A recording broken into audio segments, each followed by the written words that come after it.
You're not in control, you're not actually playing, you're not playing at all. This is jam mode. All you're doing is pressing buttons. Why are you here? Today, in Keytar Land, first things first, I just want to let everybody know, because a couple people have asked me, yes, I have seen that Korg is releasing the RK100S2, and yes, I'm going to get one. If it's a keytar and I have money for it, I'm gonna get it. That's just where it is at this point.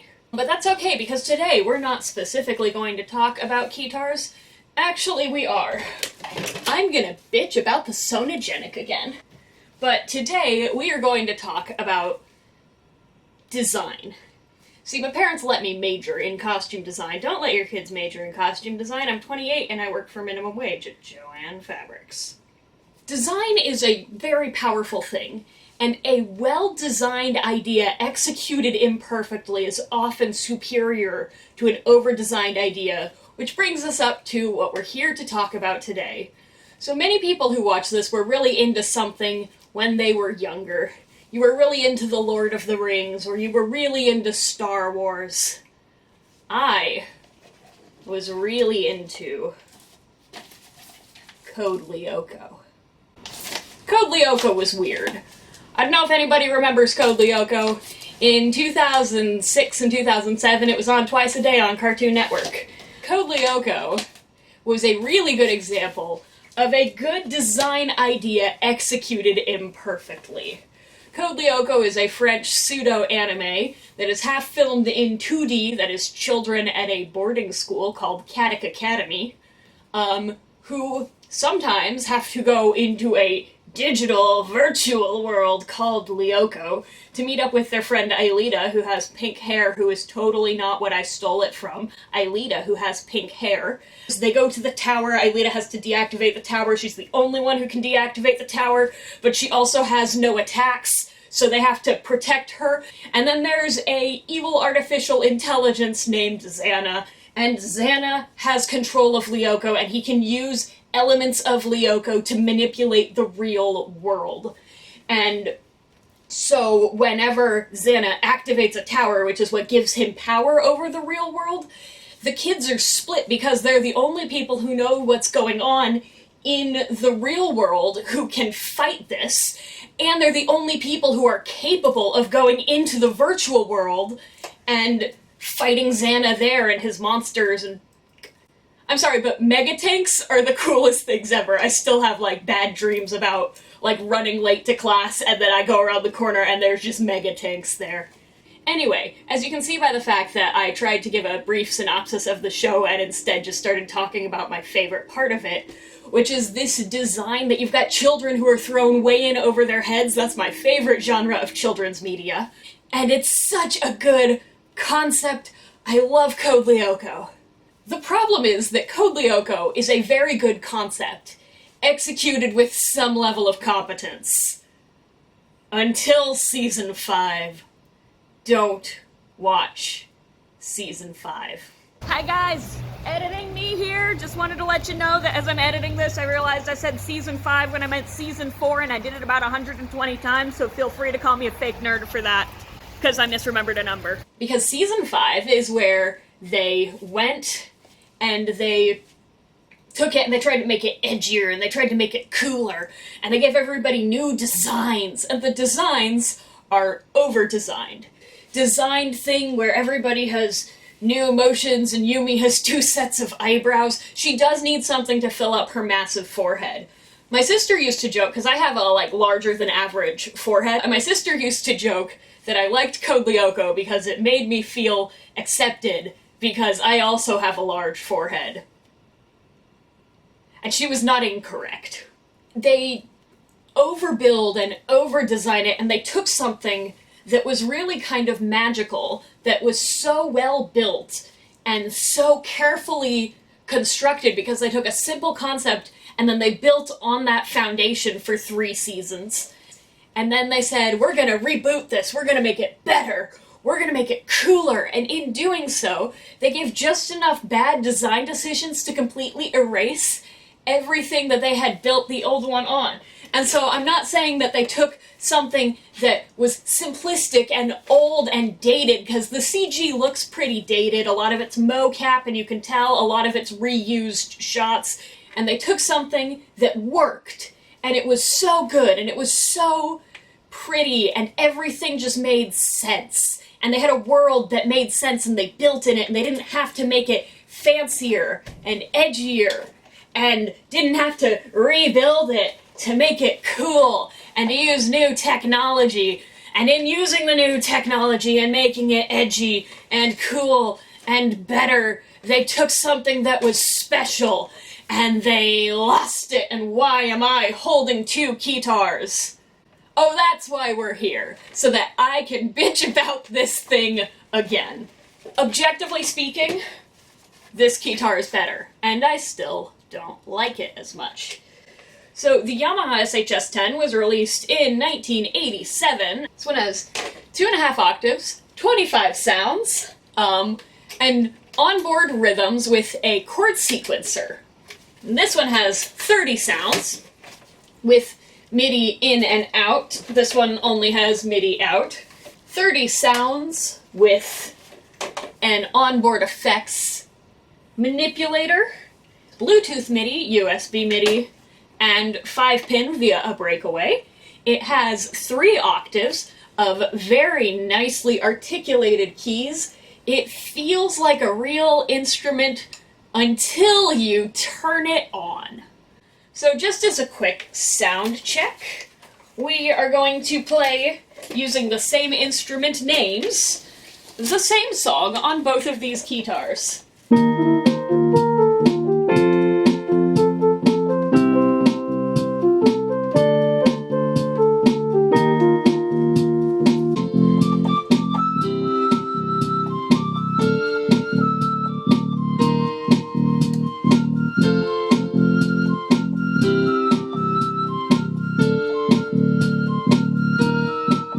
There we go.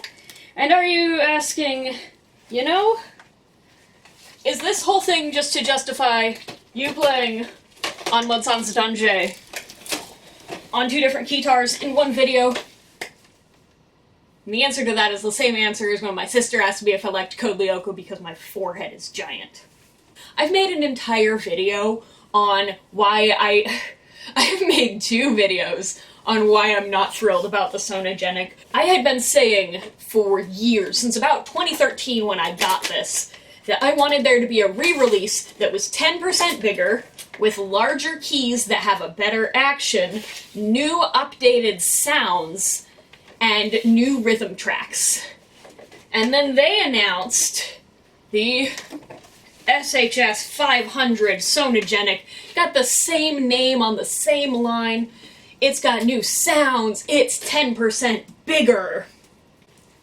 It's got jam mode.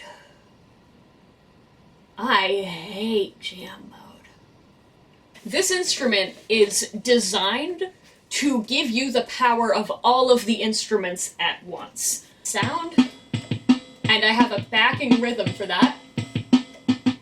I have control over 3 different little drum fills and an outro. I have chords. I can make it auto-play me some bass.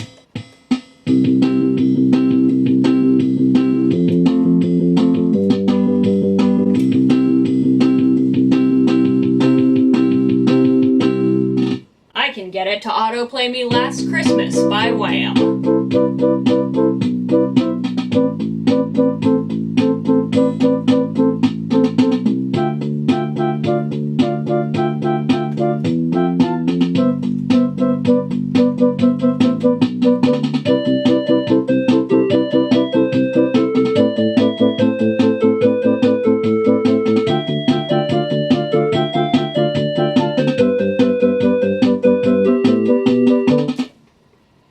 It can do all sorts of things. It has a chord sequencer, and we can go... That is not the right one, I'm on 42.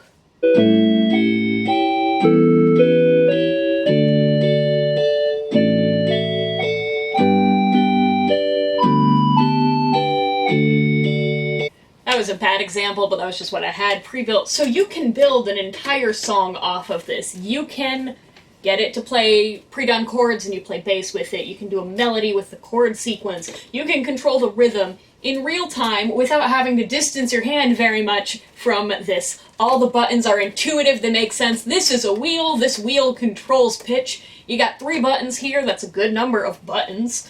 You have all of these functions and they are very well placed. The further up you go, the more likely you are to use them while you play. That means you can pitch wheel while manipulating those. Then you've got your 3 rhythms that you're going to be using while you play. All of that is built on this idea that someone's going to be wearing it like this, and they're going to be playing it. And if someone's playing this, where do we put the functions they need? What functions do they need, and why are they there?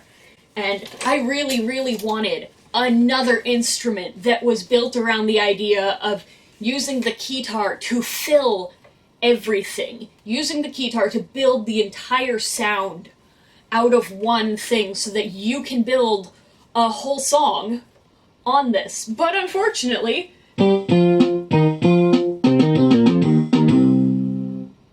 not all of the rhythm tracks are what you want.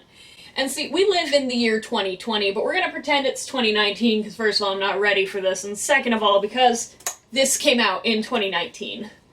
So we live in a world where we could have that, where you could download patches, you could sync it to your iPad. There are all these options that we could have had to take one instrument and make it a multi-purpose music machine, and instead we got Jam Mode. Jam Mode is not fun. There is no element of Jam Mode that is enjoyable. And I will stand by that. I will aggressively stand by that statement. I am going to get Jam Mode is not fun made on a t-shirt as soon as I have money. I've been out of work for a month, so I don't have a lot of money. So Jam Mode is done through this Yamaha chord tracker app, and the app is surprisingly competent. It's pretty well built, it's well thought out, it works stably. I would rather spend time doing things in the Yamaha chord tracker app than I would on the Alesis Vortex Wireless's preset editor, or the AX Edge preset editor. Those things are annoying, and the chord tracker app is pretty competent. Jonathan Colton releases his music under Creative Commons, which means that I don't have to worry about getting copyright struck from him. And the only Jonathan Colton song I have on this iPad is Skull Crusher Mountain, which is okay, because it's a good one. This battery's got half power, that battery's... Yeah, this battery's gonna die too. I believe it's actually Life is Pain Highness. Everybody who says otherwise is just selling something. Okay, so... I have 4 batteries for this camera, and they all just died on me, so we are going back in time to the camera that I used when I started this channel, because I like keytars and I like Code Lyoko, and I want to make a video about both. Yeah, I think somebody one time commented that this camera makes me look like I'm filming in, like, 2007, which is okay for this video, because in 2007, Code Lyoko aired twice a day on Cartoon Network. We have our chord tracker, we have our app synced up to it. So now one of the fun things about playing music is playing music. And the chord tracker takes that away. So we're gonna turn on Jam Mode. You might notice that my Jam Mode button is difficult to press. That's because I got tired of pressing it on accident and fucking up what I was listening to, or what I was playing, and having to go and turn it off. So I pulled off the button, I sanded down the bottom of it so it's shorter than the other ones, and that means I have to press it harder, and it's the best improvement I've ever made to any keytar. Actually, real quick, the drum kits on this in Jam Mode are just utterly, utterly useless. So Jam Mode, if we're on, like, this mode, the drum kits will change based on the chord too, so now it sounds like this. And the reason it's doing that is because it's changing the notes to...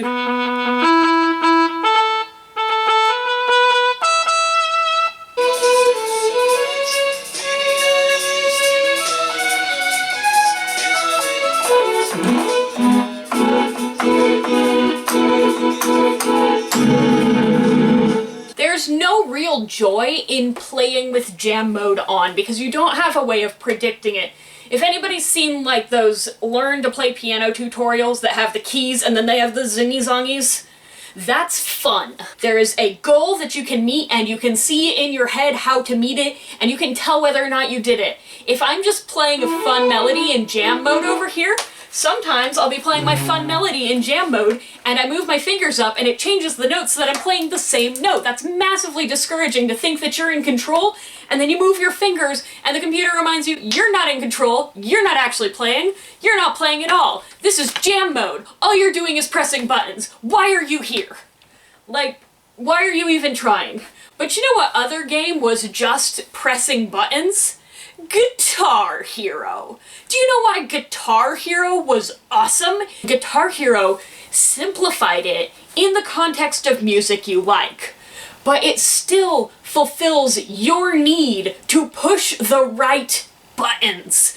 Jam mode is all pushing buttons, and none of them have to be right, and it's not enjoyable, and it's not fun. You know what else wasn't fun? Season 5 of Code Lyoko. So, throughout the entirety of Season 2, there's this guy named William, and William shows up and he's hitting on Yumi. Yumi's trying to live her life, but also has to live this double life and save the world, and she has to save the world every week, and almost dies every week, and then they just have to go back in time like nothing happened.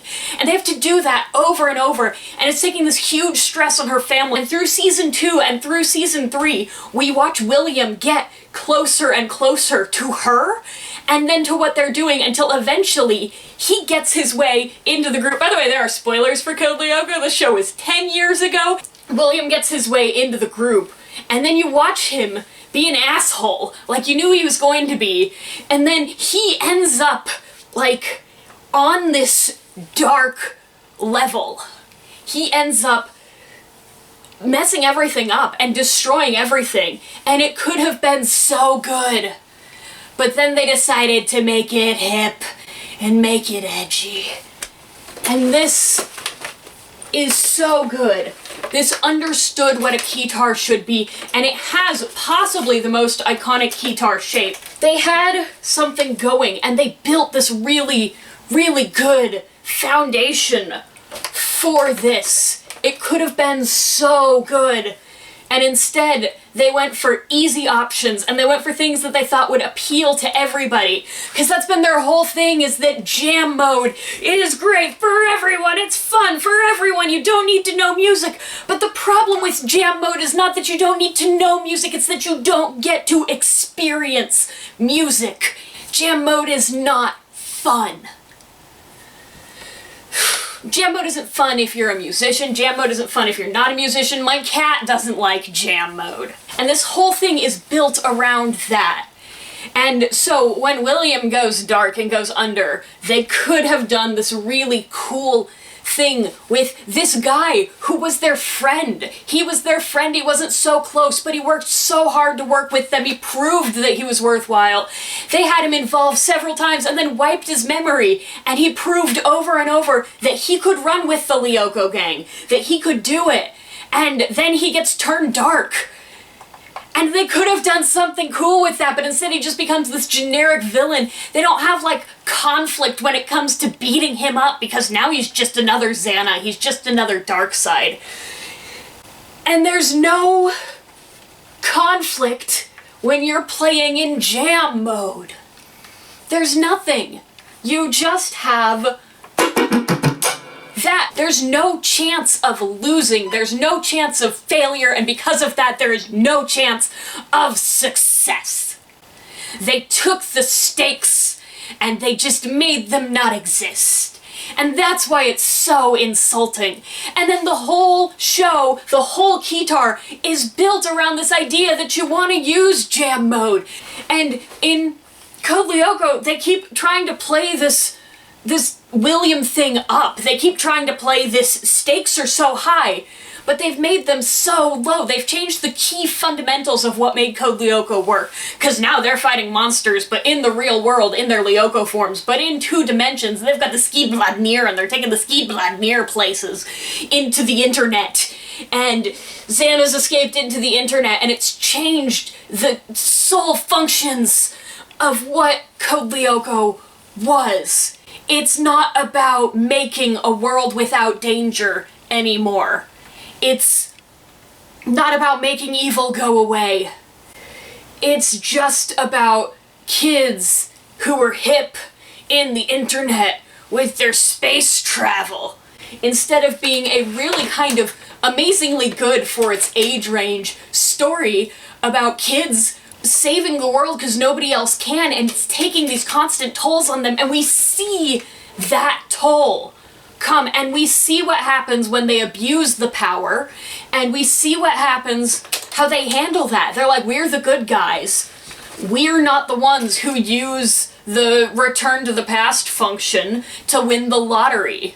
The show has an identity, and it knows what it's trying to do, and it knows how it wants to be built and what it wants to do, and it had an idea of these are the puzzle pieces, and we'll put them together, and they will work together.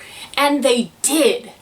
And then the new season comes out, and they couldn't see the original plan of it. They just said, we're gonna take this and we're gonna make it better and we're gonna make it shinier and the animation's gonna be smoother. They're gonna be in the internet. It's gonna appeal to hip young kids. It syncs to your iPad. It's got new sounds. It's got this neck. Kids think keytars are cool. Kids think the internet is cool. Let's just have everybody get some keytars, get into a spaceship, travel in the internet, go fight Kenkrolots in 2D, in 3D, in an office building. Let's just do that. It lost everything, and you had the chance to be so good. You just had to say, what is it we like about this? Let's make sure that we keep that. Instead of saying, let's look at all the limitations of the past and go beyond them without realizing why this keytar can be 30 and still have people want it. They didn't say, why is this a keytar people still want? They said, ooh, hey, we made keytars in the past. Kids are buying keytars. We're hip and young and cool. And hip. So that's basically it. That's the reason why I rag on the Sonogenic so much more than I have any right to. It's because of Code Lyoko. It's because it had the foundation of being really good. And when they decided to update the really good foundation, they dropped everything that made it good in favor of adding things that they thought would be cool and shiny and hip. And they're not. What they ended up with was something that was cool, shiny, and hip. It's just this thin little layer of gold plating, and it can't hold anything. And that's what this is. It's so sleek and shiny and hip and cool. But when you get down to having it be a keytar, it doesn't offer you anything that you don't get from the Rock Band keytar, except for 30 sounds and half an octave. That's it. So, this was a weird video. I don't know why I discovered that I was still so passionate about Code Lyoko, but, thank you for joining me tonight here. I'm bad at end slates, so I'm just gonna do this for a minute while, maybe buttons will pop up. Sometimes I forget to do those, and so the end of the video is just me talking about wanting to do an end slate, but then I don't actually end up doing it.